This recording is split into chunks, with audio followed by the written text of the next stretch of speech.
நல்லதா 4 விஷயம். 1, உங்கள் தகுதியை அல்லது சிறப்பை உணரும் தகுதி இல்லாதவர்களிடம் நான் யார் தெரியுமா அப்படின்னு விளக்கம்லாம் கொடுத்துட்டு இருக்காதீங்க. அந்த விளக்கத்தால ஒன்னும் விளங்க போறது இல்ல. வேலையை பாருங்க.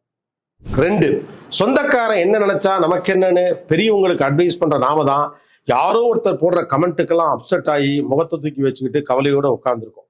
சரினா எடுத்துக்கங்க, இல்லைன்னா இயல்பா கடந்து போங்க. இதுக்காகலாம் டயத்தை வேஸ்ட் பண்ணாது.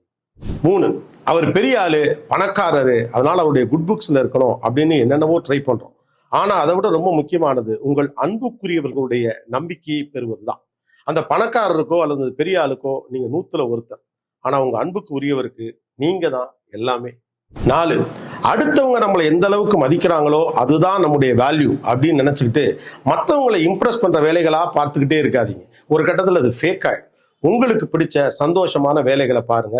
லைஃப் ஹாப்பியா இருக்கும்.